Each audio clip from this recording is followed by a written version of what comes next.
Look around your room right now. A guitar in the corner, untouched for months. A half-built website you abandoned. A box of baking tools used exactly twice. And somewhere in your mind, a random urge to learn martial arts. If this sounds like you, you've probably felt a very specific kind of shame. A quiet voice asking, "What's wrong with me? Why can't I finish anything?" But here's the crazy part. What looks like chaos might actually be a blueprint for one of the rarest minds on the planet. Welcome to Mind Unlocked. The world has a word for people like this, dilettante, someone who dabbles, someone who never commits. And there's a phrase used against people like this constantly. Jack of all trades, master of none. You've probably said it about yourself. But here's the crazy part. That phrase has been quoted wrong for decades. The full quote actually says, "A jack of all trades is master of none, but oftentimes better than a master of one." Better, not worse. Psychology suggests this feeling of being scattered isn't a flaw. It's a sign of a highly adaptive nervous system. While the world tells you to focus, your brain has been quietly building something else. Something most people never even hear about. It's called the M-shaped mind. To understand why you feel this anxiety, we have to go back to a lie. For the last 100 years, the world ran on one game.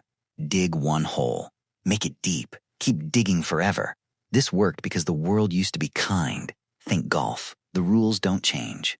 Practice the same swing for 10,000 hours, and you win. But here's the crazy part. You don't live in that world. The modern world is wicked, unpredictable. The rules change overnight. And in a world like that, the specialist, the one who only dug one hole, becomes the most fragile person in the room. So what does your brain do instead? It drifts. One year you're consumed by electrical wiring and HVAC systems. The next, you're deep into yoga, weightlifting, and music production. From the outside, this looks chaotic. People call it unfocused, strange. But here's the crazy part. What you're actually doing is collecting, gathering pieces from completely unrelated worlds. And this is where the real magic begins. Psychology calls it far transfer. Specialists use near transfer. Same toolbox, same problems, forever. Far transfer is different. It's taking an idea from one universe entirely and smuggling it into another. Picture a web developer who used to be a beekeeper and a farmer. On paper, nothing in common. But here's the crazy part. That farming background gives them something a pure coder never has. An intuitive sense of organic systems, growth cycles, balance. So when they look at code, they don't just see syntax. They see an ecosystem, something that grows, breathes, and collapses if neglected. A specialist who only stares at screens would never see code that way. That is far transfer.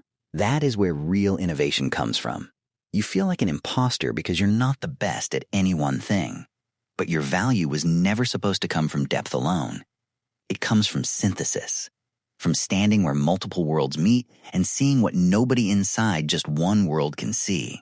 Now, understanding that your curiosity might be a superpower, that's a relief. But here's the crazy part.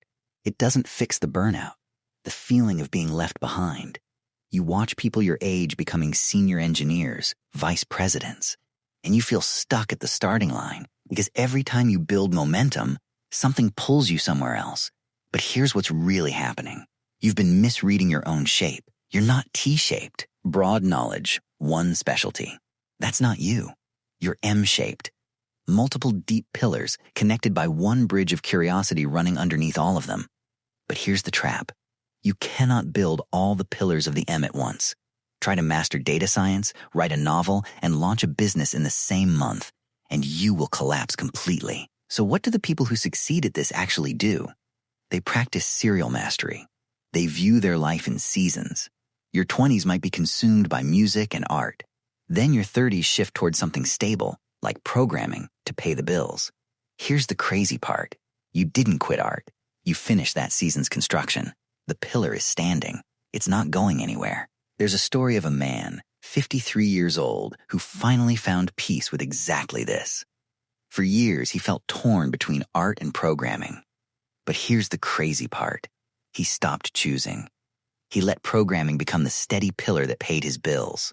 Meanwhile, on nights and weekends, music, philosophy, and game design quietly kept growing. Not abandoned, just patient. He even turned down promotions. Higher pay, more prestige, he said no. Because he was protecting something most people never think to protect: his psychic energy. He let each pillar grow in its own season. And years later, all of those pillars merged naturally into his own video game projects. Programming, music, philosophy, design, woven together into something only he could build, because only he walked through every one of those seasons.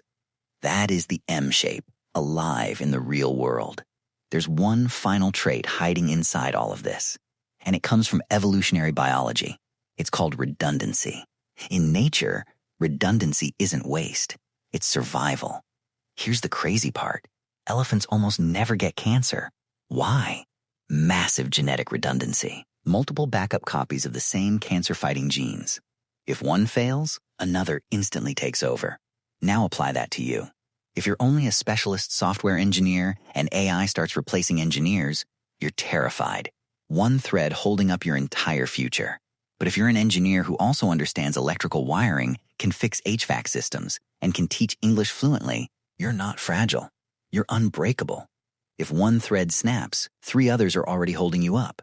You haven't been wasting time with all those hobbies.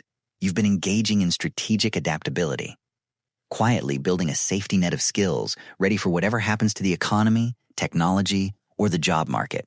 So stop apologizing for your graveyard of hobbies, that guitar, that half-coded website, those baking tools, that random urge to learn martial arts. None of it was failure. Those were semesters. In a university only you were ever enrolled in. You were never meant to be just one thing. You were never supposed to dig one hole, a mile deep, while the ground shifted around you. You were built to be the bridge between worlds other people can't even see exist. If this gave you a new way to see your own life, drop a heart in the comments. Tell me which pillar of your M shape you're building right now. Like this video, subscribe to Mind Unlocked, and let's keep unlocking the mind together. See you in the next one.